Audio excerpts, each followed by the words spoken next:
In this video, I'm speaking with a client who tried to develop a healthy relationship with food before and try intuitive eating, and it didn't stick for her. And because of that, she was wondering if she was even able to develop a healthy relationship with food.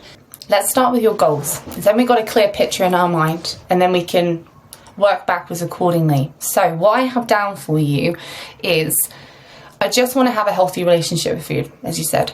I want to have a free mind and stop using all of my brain capacity to analyze my eating habits and how to lose weight. I'm just really done with that. I want to live my life to the fullest and not always think about food, what I can eat, should eat, will eat, what other people eat, etc. While at the same time being happy with my body. I just don't know what the next steps would be exactly, especially how to really eat intuitively and be free after having tried so much, including intuitive eating, in a sense. Okay, I'm gonna read between the lines here and put down, I also want to understand my relationship with food to the fullest and understand how I could have had a healthy relationship with food and then lost it, and then make sense of that so it doesn't happen again. Okay, so what's going on for you now? I'll read back what you said and I'll speed through it a little bit faster. I've already struggled with food and weight since I was a kid, as my grandmother and mother were quite focused on diets and healthy eating. At the same time, as a family, we would then eat unhealthy food together to reward ourselves or celebrate nice moments. Look at that self-awareness, the awareness of what was happening.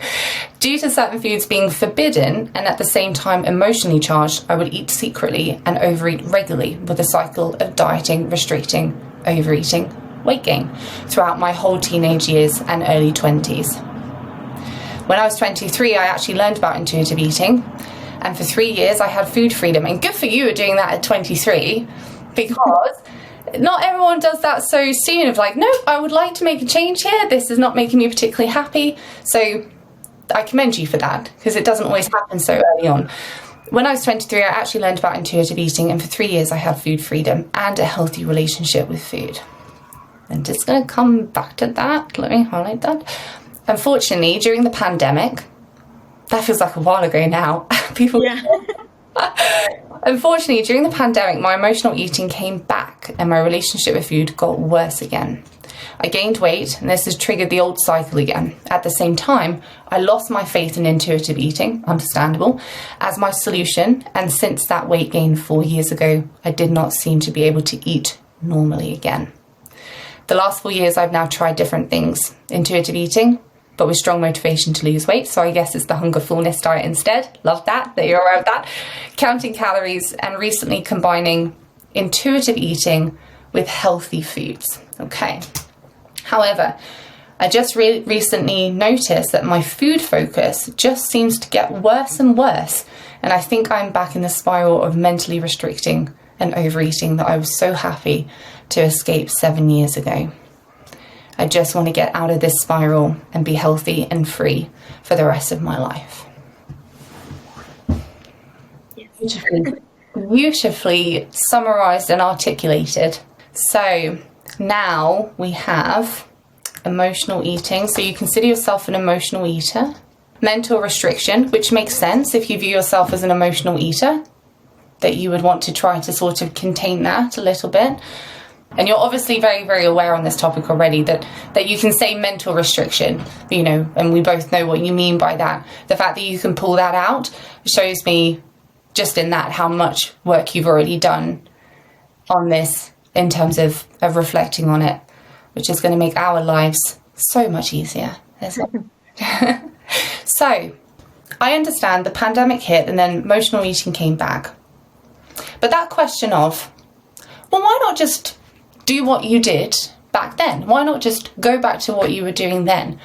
I assume that's crossed your mind to do that. Yeah. So tell me why that wasn't an option, or yes, let's start. Why do you think that isn't an option? Does it feel? Yes, makes perfect sense. Thank you. And it makes sense as well if you lost faith in intuitive eating, as it were, and in your mind, well, you know, that's another thing that just didn't work. So kind of tick that one off and don't really need to do that again. then obviously it puts you in a position where you might consider these things which you didn't consider before, because the context has changed now. Yeah. You know, the context changed again. Okay. I'm gathering for what you're saying, but I just want to check with you. You've had the experience now of using intuitive eating. And by the way, that's not really what we do. It's almost synonymous, but I help women to gain a healthy relationship with food, which I do view as different, slightly different. But you've had the experience now of being on the intuitive eating diet with the focus of, hey, maybe if I do it correctly, I'll lose some weight, and the impact that that's had. You're obviously very aware of that. So just to be really transparent with you, that goals of weight loss is not something which we work with at all, because it's counterproductive to where clients try to get to. It's all extremely ironic. It's very ironic. Making predictions about where weight will end up, not something we do, because it's counterproductive to the journey. All right, we will discuss that more, but I just wanted to check that you're aware of that. You've got so much of the tools and the understanding, but it's this doubt. The understanding is incomplete, to the point that, rightfully so, you have doubts, because we could make the argument that if you truly had a healthy relationship with food a few years ago, they wouldn't have been vulnerable to change. So there was incomplete health. Yeah. And sometimes sometimes it takes a bit of time for this to become apparent, because sometimes if we don't have the full understanding of our relationship with food, or we're not tested in every single possible way, then sometimes we can have a healthy relationship with food, and we do. But then a situation arises which is new, which shows a gap, but not this. This wasn't accounted for. Emotional eating, you didn't have the tools. You didn't have the understanding. I have a feeling, and I don't know the full ins and outs of your relationship with food when it felt healthier to you. We can get to that. But I have a feeling that if that work that you did had been combined with emotional eating work, awareness, how to spot it when it's coming, what to do so that those urges go away, we might not be sitting here having this conversation. So it sounds like there was so much helpful that you did in regards to your relationship with food, but you were doing it under the context of everything is pretty great and fulfilling, and everything's good, as it were. Yeah.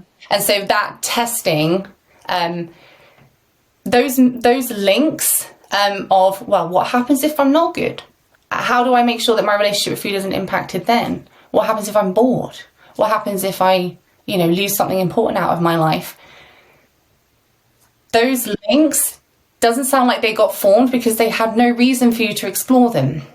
So what we need to do is make sure that whether you are tested on them or not, you understand all the things that could impact your relationship with food, and have the full confidence that no matter what comes in life, my relationship with food will remain constant. Yeah. So I don't think it's that intuitive eating or a healthy relationship with food didn't work for you. I have a feeling it just wasn't everything that you needed to know. So you were vulnerable. Hi, lovelies. We help women who are struggling with binge eating, disordered eating, yo-yo dieting, emotional eating, and food obsession to develop a normal and healthy relationship with food. If you'd like to book an introductory call with us to see if we're able to help, you can do so via the link below.